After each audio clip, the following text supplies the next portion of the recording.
अस्सलाम वालेकुम स्टूडेंट्स, उम्मीद करता हूँ आप लोग खैरियत से होंगे। हाजिर हूँ एमएफ इंग्लिश सेंटर से। तो स्टूडेंट, आज जो हमारा टॉपिक है वो है एफिशिएंसी, यानी 8.5। इसके बाद हमारा लास्ट टॉपिक रह जाएगा पावर वाला। तो एफिशिएंसी बड़ी इंपॉर्टेंट चीज़ है। ये जो है बस थोड़ा सा इसमें एक कॉन्सेप्ट है जो कि आपको समझना है, फिर ये आपको समझ में आ जाएगी कि इसमें क्या बात हो रही है। ये जो है हमारे पास वर्क से ही रिलेट करती है, ठीक है, कि कितना कोई मशीन जो है वो वर्क कर रही है। हर मशीन की एफिशिएंसी जो है वो अलग अलग होती है। तो इस टॉपिक को शुरू करने से पहले मैं आपको बता दूं कि नोट्स जो हैं वो फिजिक्स के, इंग्लिश के, इस्लामियत के, उर्दू के बन गए हैं। तो अगर आपको नोट्स चाहिए हो तो कांटेक्ट कर लीजिएगा व्हाट्सएप पर। एक नोट्स की फ़ीस जो है वो हमने 100 रुपीज़ रखी है और नोट्स जो है वो आपको PDF फॉर्मेट में मिल जाएंगे, ठीक है। चलें, अब जो है मैं यहाँ पर आपसे एक बात और भी कहूँगा कि चैनल ज़रूर सब्सक्राइब किया करें, बेल आइकन प्रेस किया करें, क्योंकि अगर 10 बच्चे वीडियो देखते हैं तो सिर्फ 2 सब्सक्राइब करते हैं, 8 नहीं करते। हमें रेशो दिख रहा होता है स्टेटिस्टिक्स में, तो हमें पता चल रहा होता है कि कौन सब्सक्राइब कर रहा है कौन नहीं कर रहा। तो सब्सक्राइब जो है वो ज़रूर किया करें। चलिए, अब जो है वो एफिशिएंसी पढ़ते हैं। लिखा हुआ है कि every machine needs some energy to perform work. Whatever energy give to a machine is called input and the work done by the machine is called output। देखें, आपको पता है कि कोई भी मशीन है आपके पास, फॉर एग्जांपल अगर आपके पास किसी भी टाइप की मशीन है, मैं यहाँ पे एक फ़ैन बना देता हूँ, ठीक है। ये आपके पास एक फ़ैन बना हुआ है दीवार पे लगा हुआ, तो वो मशीन जो दीवार पे लगा हुआ फ़ैन होता है वो भी एक मशीन ही है हमारे पास। तो इसको वर्क करने के लिए आपको क्या चाहिए? इस फ़ैन को वर्क कराने के लिए आपको चाहिए होता है कि आप इसको इलेक्ट्रिसिटी दें। तो जब आप इसको इलेक्ट्रिसिटी देंगे तो ये क्या करेगा? काम करेगा, यानी वर्क करेगा। तो जो इलेक्ट्रिसिटी आपने इसको दी वो क्या है? इनपुट। इनपुट क्या है? इलेक्ट्रिसिटी, ठीक है। क्योंकि आपने इसको इलेक्ट्रिसिटी दी ना, तो इसने क्या किया? इसने जो है वो वर्क किया। अगर आप इसे जो है वो इलेक्ट्रिसिटी नहीं देते तो ये जो है वो वर्क नहीं करता। तो ये जो आपने इससे काम करवाया, ये जो है आपके पास हो गया, यानी ये जो आपने इसको प्रोवाइड किया, ये जो है आपके पास हो गया इनपुट। और ये जो है पंखा आपको आउटपुट की सूरत में क्या देगा? आउटपुट की सूरत में देगा आपको विंड, यानी हवा, ठीक है। तो ये जो है वो वर्क भी होगा कि इसने काम किया, ठीक है। ये वर्क भी कह लीजिए इसे, कहीं आपको ये वर्क लिखा हुआ ही मिलेगा, ठीक है। तो आपने जो इसको इलेक्ट्रिसिटी दी, इसने जो है वो वर्क किया। तो इस चीज का जो रेशो होता है ना, इनपुट और आउटपुट का जो है वो रेशो होता है, इसे आउटपुट और इनपुट का जो रेशो होता है इसे जो है वो एफिशिएंसी कहते हैं। यानी कोई भी मशीन जो है वो कितना इनपुट लेगी और कितना आउटपुट देगी, तो ये जो है हमारे पास क्या होता है? एफिशिएंसी। इसका बाकायदा फॉर्मूला भी है, लेकिन इसका कोई यूनिट आपके पास नहीं होता। अब फॉर एग्जाम्पल के एक मशीन है आपके पास जो कि बहुत ज़्यादा इलेक्ट्रिसिटी ले रही है, बहुत ज़्यादा जो है उस इलेक्ट्रिसिटी ले रही है, लेकिन वो जो है आपको आउटपुट ज़्यादा नहीं दे पा रही, आउटपुट बहुत कम दे पा रही है, बहुत ही कम जो है वो वर्क कर रही है। तो उसकी एफिशिएंसी क्या होगी? कम होगी। एक मशीन जिसके अंदर जो है वो कोई प्रॉब्लम है, कोई मसला है, तो इलेक्ट्रिसिटी उसमें कहीं कहीं ज़ाया हो रही होगी। यानी ऐसा हो सकता है कि उसमें जो है वो हीट एनर्जी बहुत ज़्यादा पैदा हो रही होगी उस मशीन में। तो हीट एनर्जी ज़्यादा पैदा होने की वजह से वो ज़्यादा जो है वो एनर्जी को ज़ाया करेगी और काम नहीं कर पाएगी। अब यही आपके पास पंखा है, अक्सर आप देखते हैं, मैं इसकी एग्जांपल देता हूँ, आपको बात बहुत अच्छी तरीके से समझ में आएगी कि ये कभी कभार ना हल्का मूव करने लग जाता है, यानी मोशन इसकी हल्की हो जाती है। तो क्या करते हैं आप? कैपेसिटर चेंज करते हैं या फिर इस पंखे को जो है वो दोबारा कॉइल करवा कर लाते हैं, यानी ये जल जाता है। यानी अगर आप कभी पंखा आपका जल जाए और उसे आप थोड़ा सा मोशन कराएं ना, तो आप देखेंगे वो पंखा मूव करने लग जाएगा। लेकिन करंट इलेक्ट्रिसिटी तो उतनी ही आ रही है जितनी पहले आ रही थी जब ये पंखा नया था, लेकिन जो है ये हल्का हो गया, हल्का मूव करने लग गया। क्यों? क्योंकि ये एनर्जी को कहीं ना कहीं ज़ाया कर रहा है। अब वो कहाँ ज़ाया कर रहा होता है कि जब कॉइल जल जाते हैं ना, तो वो करंट को सही से पास नहीं कर पाते, तो वो जो है बहुत गर्म होने लग जाते हैं, जलने लग जाते हैं। यही वजह है कि जब पंखा जलता है ना, तो उसमें से धुआं निकलने लग जाता है, आग निकलने लग जाती है। तो क्या होता है कि जो आपके पास इलेक्ट्रिक एनर्जी होती है ना, वो हीट एनर्जी में कन्वर्ट हो जाती है। तो इसीलिए पंखा चलने के बजाय बस जलने लग जाता है। फॉर एग्जाम्पल आपको इसकी तरह मैं जो है वो एग्जाम्पल देकर समझा देता हूँ, आपको बात बहुत अच्छी तरीके से समझ में आ जाएगी। फिर इसका फॉर्मूला भी लिखवा दूंगा कि ये फ़ैन है आपके पास, आप जब नया लाए तो बहुत तेज़ चल रहा था, बहुत अच्छी स्पीड में चल रहा था, लेकिन 2-3 साल आपने चलाया, जब भी कहते हैं ना अच्छी क्वालिटी का दें कि लंबा जो है वो चले, तो आपने 2-3 साल चलाया, उसके बाद इसकी स्पीड थोड़ी कम हो गई। आपने नोट किया कि हाँ इसकी स्पीड कम हो रही है, लेकिन आपको पता नहीं था हुआ क्या है इस पंखे के अंदर। तो आपने क्या किया, आपने जो है वो चलने दिया, लेकिन फिर कुछ टाइम बाद ये जल गया यानी आपको धुआं निकलने लगा, आग निकलने लगी, बदबू आ गई। तो आपको पता चला अब ये पंखा जल गया है। तो वो जला कैसे कि वो जो है वो चलता रहा, बहुत ज्यादा इसका इस्तेमाल हुआ और इसमें इतने अच्छे कॉइल नहीं लगे हुए थे कि वो जल गया। ठीक है, कोई भी वजह हो सकती है जलने की, कि इसमें पानी चला गया हो छत की वजह से, या इसमें जो है वो कॉइल अच्छे नहीं लगे हुए थे, या इसे बहुत ज्यादा इस्तेमाल कर लिया गया जरूरत से ज्यादा, यानी 4 5 6 दिन तक चलता ही रहा, बंद ही नहीं किया, ये भी हो सकता है, या बहुत ज्यादा गर्म हो गया। तो इस सूरत में क्या हुआ कि वर्क जो है इसने कम करना शुरू कर दिया, हवा जो है इसने कम देना शुरू कर दी, विंड, ठीक है, हवा इसने कम देना शुरू कर दी, और इलेक्ट्रिसिटी जो है वो कन्वर्ट होने लग गई हीट एनर्जी में। हीट एनर्जी यानी जो है वो गर्म होने लग गया पंखा, और जो है वो आपके पास जलने लग गया।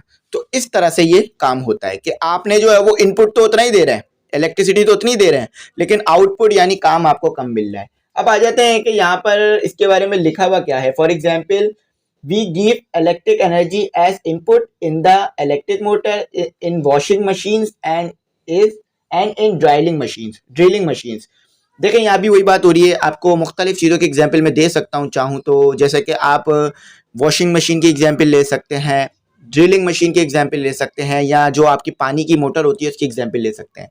तो आप ये चीज़ देख सकते हैं कि जब आप साइंस पढ़ रहे हैं, फिजिक्स पढ़ रहे हैं, तो आपके जो इर्द गिर्द जो कितनी सारी चीज़ें हैं जिसे आप इस्तेमाल करते थे, उसको आप समझने लगे हैं कि ये किस तरह से काम करती हैं, इसमें क्या क्या प्रोसेसेस हो रहे होते।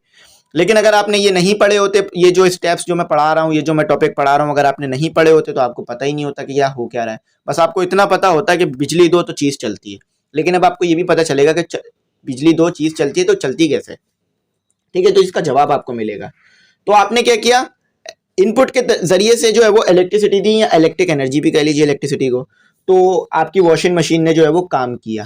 ठीक है, अब वॉशिंग मशीन में भी यही है, वो भी जल जाती है। कैसे जलती है कि आप जो है वो ज़्यादा उसमें कपड़े डाल दें, या उसकी एफिशिएंसी इतनी ना हो, और उसमें आपने कपड़े ज़्यादा डाल दिए तो वो जल जाती है। ठीक है, और उसमें फिर क्या होता है, धुआं निकलने लग जाता है। ये इलेक्ट्रिक एनर्जी जो है वो आपके पास हीट एनर्जी में कन्वर्ट होने लग जाती है। और अगर ज़्यादा देर मोटर लगी रह जाए और मोटर जल रही है तो वो आग भी लग जाती है। इसी तरह से ड्रिलिंग मशीन भी होता है जो कि दीवारों में सुराख करने के लिए इस्तेमाल की जाती है। अब यहाँ पर जो है वो एफिशिएंसी का हमारे पास जो है वो फॉर्मूला है, और एफिशिएंसी सबसे पहले समझ लीजिए ये रेशो है।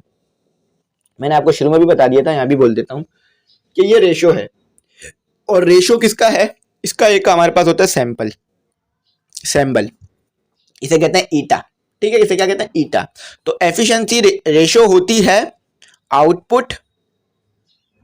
Output upon input. ठीक है, ये रेशो किसका होती है, आउटपुट अपॉन इनपुट। और आप इसको चाहे ना तो इस तरह भी लिख सकते हैं, एफिशिएंसी को इस तरह भी लिख सकते हैं। E2 जो है वो आपके लिए आउटपुट के लिए है, और E1 जो है वो आपके लिए इनपुट के लिए है। ठीक है, E और E का मतलब है एनर्जी। तो E1 क्या है, इनपुट, और E2 क्या है, आउटपुट। के कोई मशीन कितना इनपुट लेकर कितना आउटपुट दे रही है। यानी अगर मशीन अच्छी है, लेकिन जिस मशीन की एफिशिएंसी ज्यादा अच्छी होगी ना, वो ज्यादा महंगी मिलेगी आपको, क्योंकि वो इलेक्ट्रिसिटी कम लेगी, काम ज्यादा कर देगी। ठीक है, अब जो मॉडर्न मशीनें आ रही हैं उनकी एफिशिएंसी अच्छी होती है पुरानी मशीनों से। आपने देखा होगा वो इसलिए एफिशिएंसी अच्छी नहीं होती कि उसमें ऑप्शन बहुत सारे हैं, ठीक है, उसमें फीचर्स बहुत सारे आ गए, इसलिए नहीं। इसमें एक और वजह ये भी होती है कि वो इलेक्ट्रिसिटी कम लेती है और वर्क ज्यादा करती है। आप देख रहे होंगे कि बहुत से रेफ्रिजरेटर आने लगे हैं जो कि काफी जो है वो कम इलेक्ट्रिसिटी पे भी चल जाते हैं, यानी कम इलेक्ट्रिसिटी लेते हैं और चलते हैं, तो उनकी एफिशिएंसी अच्छी है। यानी वो इनपुट कम लेंगे, आउटपुट आपको ज्यादा देंगे। तो इसका फॉर्मूला जो है वो आप दो तरीके से आपको मिल सकता है, ये भी फॉर्मूला है, ये भी फॉर्मूला है। ठीक है, E1 जो है वो इनपुट है, E2 जो है वो आउटपुट है। अच्छा, एक बात मैं आपको बता दूं कि ये रेशो है तो इसका कोई यूनिट नहीं है। ठीक है, देयर इज नो यूनिट, इसका कोई भी यूनिट नहीं है। क्यों, क्योंकि जाउल इसका भी यूनिट है और जाउल इसका भी यूनिट है। जाउल से कैंसिल हो गया तो आपके पास 1 बच गया, कोई भी यूनिट नहीं बच रहा। ठीक है, तो एफिशिएंसी का आपसे कोई पूछ ले कि क्या यूनिट है, तो आपने ये नहीं कह देना कि इसका यूनिट जाउल है, या जाउल स्क्वायर है, या जाउल इनवर्स स्क्वायर है। ऐसा कोई इसका यूनिट नहीं है, ये 0 होता है। ठीक है, एफिशिएंसी का यूनिट 0 है, कोई 1 है, इसका कोई यूनिट नहीं है। अच्छा, अक्सर आप एफिशिएंसी के फॉर्मूले में आप इस तरह भी लिखा हुआ देखेंगे कि E2 और E1, क्योंकि ये आपको रेशो देगा तो आपको इसे जो है वो परसेंटेज दे रहा होगा, तो परसेंटेज से इसे कॉमन नंबर में लाने के लिए आपको मल्टीप्लाई कराना पड़ेगा इसे 100 से। तो यहाँ पर ये आपको बात समझ में आ गई होगी, इसका कोई जो है वो यूनिट नहीं होता, ये हमारे पास रेशो होता है। अब एक और मोस्ट इंपॉर्टेंट बात जहाँ पर बच्चे जो है वो कंफ्यूज कर जाते हैं और थोड़ा बहुत कंफ्यूज हो जाते हैं, वो बता देता हूँ, क्योंकि मुझे पता है, मैंने बच्चों को जो है वो फिजिकल क्लासेस में पढ़ाया है। मैं जो है वो बड़ा ध्यान से पढ़ाता था बच्चों को, बड़ा ध्यान से उनके ऊपर तवज्जो रखता था, तो मुझे पता होता था कि कहाँ पर ये जो है मसला कर जाएंगे और कहाँ पर इन्हें समझ नहीं आएगी। ठीक है, वो एक मसला ये है कि एफिशिएंसी किसी भी मशीन की होती कितनी है। कोई मशीन क्या 100% एफिशिएंट होती है, यानी उसकी 100% एफिशिएंसी है, यानी अगर आपने उसे जो है वो जितनी भी एनर्जी दी वो तमाम की तमाम क्या उसने हमारे को वर्क में कन्वर्ट कर दी, ऐसा नहीं हो सकता। अगर आपके पास फैन है तो आप जो है वो देख सकते हैं कि फैन अगर आप चला रहे हैं 2-3 घंटा चलाएं तो वो फैन जो है वो गर्म हो जाता है। कोई भी आपके पास इलेक्ट्रिक अप्लायंस है या कोई भी ऐसी चीज़ है जो कि घर में इस्तेमाल होती है, तो आप देखते हैं कि वो गर्म हो जाती है और घर वाले कहते हैं कि गर्म हो रही है, बंद कर दो। क्यों? क्योंकि गर्म वो यूं हो रही होती है कि उसमें पावर डेसिपेशन होती है, यानी पावर डेसिपेशन का मुराद पावर का ज़ाया होना, यानी एनर्जी का ज़ाया होना। एनर्जी जो है उसमें ज़ाया होती है, क्यों? क्योंकि उसमें जो इलेक्ट्रिक एनर्जी आप दे रहे होते हैं ना, वो हीट एनर्जी में कन्वर्ट हो रही होती है। तो इसीलिए वर्क जो है वो 100% नहीं मिलता आपको, आउटपुट 100% नहीं मिलता। इनपुट तो आप उसको 100 देंगे, लेकिन आउटपुट में आपको कम एनर्जी मिल रही होगी। जैसे कि आपने इनपुट में एनर्जी दी उसको 100 जाउल की, ठीक है, 100 जाउल की, तो आउटपुट में आपको जो एनर्जी मिली वो मिली आपको 40 जाउल की। तो ये जो डिफरेंस था एनर्जी का, वो क्यों आया? एनर्जी जो है वो ज़ाया हो गई, कहीं हीट एनर्जी में ज़ाया हो गई, साउंड एनर्जी निकल गई। यानी जैसे आप देखें मोटर चला रहे होते हैं, ठीक है, अगर आपके पास पानी की मोटर है, मोटर चला रहे हैं, तो आप देखते हैं उसमें से आवाज़ आ रही होती है, तो वहाँ भी एनर्जी ज़ाया होती है, वो साउंड एनर्जी में ज़ाया हो रही होती है, इलेक्ट्रिकल एनर्जी। इसी तरह से बहुत सारे ज़िया हो रहे होते हैं, हीट एनर्जी के तौर पे ज़िया हो रहा होता है। अच्छा, कहीं पर जो है स्पार्क हो रहा होता है मोटर में, तो वहाँ पर भी जो एनर्जी ज़ाया हो रही होती है। अच्छा, कोई जो है वो चीज़ आके मशीन से लगी हुई होती है, तो जिससे मोटर सही नहीं घूम पाती, तो वहाँ भी एनर्जी ज़ाया हो रही होती है। यानी एक इलेक्ट्रिक एनर्जी कई जगह पे ज़ाया हो जाती है जाकर, तो इसीलिए हमें वर्क जो है वो कम मिल रहा होता है। अब ऐसा तो नहीं है कि भाई हम इतनी ज़्यादा एनर्जी दे रहे हैं, इतनी ज़्यादा इलेक्ट्रिसिटी दे रहे हैं और इतनी कम जो है हमें वर्क मिल रहा है। वर्क भी आपको पता है कि एनर्जी है, तो फिर क्या हम करें कि बस चलो अब फायदा ही नहीं है। जब हम किसी, अब ऐसा है ना कि आप किसी को 100 रुपये खुला दें, 100 रुपये दें किसी दुकान वाले को, और वो आपको खुले के तौर पे 40 रुपये दे दे और कुछ ले भी नहीं वहां से, तो आप ऐसी दुकान से तो चीज़ नहीं खरीदेंगे। लेकिन फिर आप ऐसी चीज़ें इस्तेमाल क्यों कर रहे हैं जो जिसमें आप इलेक्ट्रिसिटी तो 100 जाउल की दे रहे हैं, यानी जो इलेक्ट्रिक एनर्जी है वो आप 100 जाउल की दे रहे हैं, लेकिन आपको वर्क जो है वो 40 जाउल का मिल रहा है। लेकिन फिर भी हमें अपनी ज़रूरत का इस्तेमाल करनी है चीज़ों को, और हम इसके लिए आदी हो गए हैं कि चले इतना ज़्यादा चलता है, तो हम जो है वो इस्तेमाल कर रहे हैं। साइंटिस्ट और इलेक्ट्रिशियन और मुख्तलिफ जो लोग हैं, जो हमारे पास इंजीनियर है, वो इस चीज़ की तरफ कोशिश कर रहे हैं कि कम से कम जो है वो एनर्जी ज़ाया हो, लेकिन फिर भी एनर्जी ज़ाया होती है, ठीक है। और कहीं जो है वो मोटरों में से धुआं भी निकल जाता है, तो वो भी एक एनर्जी ज़ाया हो रही होती है। स्मोक, स्टीम भी आपको पता है कि एनर्जी है। तो इस तरह से हमारे पास एनर्जी मुख्तलिफ जगह पर ज़ाया हो रही होती है। अच्छा, वैसे तो एफिशिएंसी का जो है आपके पास न्यूमेरिकल भी होना चाहिए था, ठीक है, एफिशिएंसी का जो है वो न्यूमेरिकल भी है, लेकिन यहाँ पर आपको कोई न्यूमेरिकल दिया हुआ नहीं है, तो हम इसका फिर न्यूमेरिकल करेंगे भी नहीं जब दिया हुआ नहीं है, ठीक है। इसका न्यूमेरिकल होता है। तो यहाँ पर ये जो है हमारा ख़त्म हो गया है। एफिशिएंसी को इस सिंबल से रिप्रेजेंट किया जाता है, जिसे बोला जाता है ईटा, ठीक है, ETTA, ईटा, ठीक है। तमाम चीज़ें मैंने आपको डिटेल में एक्सप्लेन कर देता हूँ। तो ये 15-20 मिनट के जो लेक्चर हैं ज़रूर देख लिया करें, ताकि आपकी जो बेस है वो अच्छी से अच्छी होती जाए। यहाँ पर मैंने आपको तमाम चीज़ें एक्सप्लेन कर दी और इनपुट आउटपुट समझा दिया। इनपुट जो है वो आपके पास E1 है, आउटपुट जो है वो आपके पास E2 है। और एफिशिएंसी का अगर आपसे कोई फार्मूला पूछे तो ये आपके पास इसका फार्मूला है, ठीक है। ये भी फार्मूला है, ये भी फार्मूला है, लेकिन इसमें जो है ये रेशो में ही रह जाएगा, ठीक है। 100 से जब आप मल्टीप्लाई कराएंगे तो ये रेशो से जो है ना, वो जो है वो रेशो से कॉमन नंबर में आ जाएगा, आम नंबर में आ जाएगा। इसका न्यूमेरिकल आ सकता है आपके पास कि बोले कि एफिशिएंसी निकालें, और आउटपुट है आपके पास कितना, आउटपुट यानी E2, ठीक है, आउटपुट यानी E2 है, जो कि आपके पास है 40, ठीक है, और इनपुट आपको दे दे 30, और कोई भी नंबर दे सकते हैं। तो और फिर आप इस फॉर्मूले में डालिएगा, मल्टीप्लाई करा दीजिएगा, आंसर आ जाएगा। मैं करा सकता था इसका न्यूमेरिकल, लेकिन अपने पास से कराना पड़ जाता। तो अपने पास से जो न्यूमेरिकल है उसकी मैं एक अलग सीरीज बनाऊंगा, जो कि मैं आपको कराऊंगा। आपको जो है उसमें काफ़ी ज़्यादा फायदा रहेगा और काफ़ी ज़्यादा चीज़ें समझने का उसमें मौका मिलेगा, और इंपॉर्टेंट न्यूमेरिकल्स होंगे वो भी, ठीक है। न्यूमेरिकल भी आपको मैं इंपॉर्टेंट दूंगा इंशाल्लाह जल्दी। तो यहाँ पर ये हमारा कंप्लीट हो गया। आखिर में मैं आपसे कहूँगा कि अगर आप ग्रुप में ऐड होना चाहें तो हो सकते हैं। ग्रुप में ऐड होने की फ़ीस साल में एक बार देनी है, ठीक है, साल में एक बार फीस देनी है। इसमें आपको नोट्स मिल जाएंगे इंग्लिश के, फिजिक्स के, उर्दू के, इस्लामियत के, फ्री ऑफ कॉस्ट। ठीक है, इस फीस में ही तमाम चीजें मिलेंगी आपको। एक बार फीस देके और कोई फीस नहीं देनी होगी आपको। Video lectures, test session, guess paper, model paper और हो सका तो 5 ईयर भी मैं प्रोवाइड कर दूंगा आपको, जो मैं कर देता हूँ। और मुख्तलिफ चीज़ें आपको इसमें मिल जाएंगी इसी फीस के अंदर। और जो जो नोट्स बनते जाएंगे इंग्लिश, केमिस्ट्री के और जो भी नोट्स बनते जाएंगे मैथ के, वो भी प्रोवाइड करता रहूँगा फ्री ऑफ कॉस्ट। ठीक है, तो आई होप आपको बात समझ में आ गई होगी। कुछ ऐसा नहीं होगा जो समझ नहीं आया होगा, लेकिन अगर आप फिर भी कुछ पूछना चाहें तो पूछ सकते हैं। इंशाल्लाह मैं जो है वो आपका रिप्लाई करने की पूरी कोशिश करूंगा। अगला जो है हमारा टॉपिक पावर है। बड़ा ही इंपॉर्टेंट चीज़ है पावर, वर्क से रिलेट करती है। ठीक है, तो वर्क को मैं आपको पहले ही समझा चुका हूँ, तो आप लोग एक बार वर्क का जो टॉपिक है वो देख लीजिएगा। वर्क लिखकर MF इंग्लिश सेंटर लिखिएगा, वीडियो मिल जाएगी, वो देखिएगा, फिर पावर समझिएगा। ठीक है, ताकि बात अच्छी तरह समझ में आए।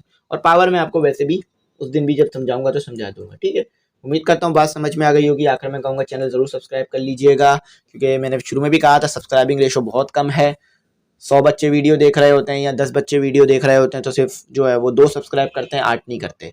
तो आप लोग सब्सक्राइब करके शेयर जरूर करा करें। एक बार शेयर कर दें ताकि मोटिवेशन मिले। एज अ टीचर मैं आपको कहता हूँ कि शेयर करें तो जरूर करा करें। ठीक है, टीचर की बात माना करें। Thanks for watching. अल्लाह हाफिज, दुआओं में याद रखिएगा।